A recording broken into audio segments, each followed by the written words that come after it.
ঢাকা বিশ্ববিদ্যালয় যখন সৃষ্টি হচ্ছিল, তখন যেহেতু দুই বাংলা আমরা একসাথে ছিলাম, এই বাংলার মুসলিম অধ্যুষিত ছিল, পশ্চিম বাংলা মুসলিম অধ্যুষিত ছিল না। তখনকার হিন্দু যারা বড় বড় নেতৃবৃন্দ ছিল, তারা বলেছে যেহেতু কলকাতা একটা বিশ্ববিদ্যালয় আছে, তো সুতরাং ঢাকায় একটা বিশ্ববিদ্যালয়ের কোনো প্রয়োজন নেই। স্বয়ং রবীন্দ্রনাথ ঠাকুর এটা বিরোধিতা করেছিল। তখন শুধুমাত্র মুসলমানদের কল্যাণের জন্য ঢাকা বিশ্ববিদ্যালয় তৈরি করা হয়েছিল। যে জাহাঙ্গীরনগর বিশ্ববিদ্যালয়, সেটি ছিল মুসলিম জাহাঙ্গীরনগর বিশ্ববিদ্যালয়, সেটিও তৈরি হয়েছিল মুসলমানদের কল্যাণের জন্য। কিন্তু আমরা এত বছরে দেখেছি সেখানে ইসলামের কথা বলা যেত না।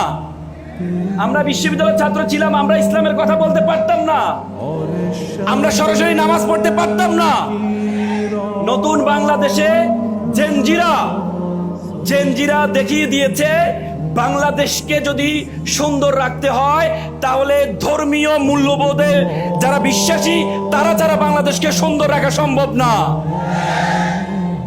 তারা তাদের ব্যালটের মাধ্যমে সেটি দেখিয়েছে।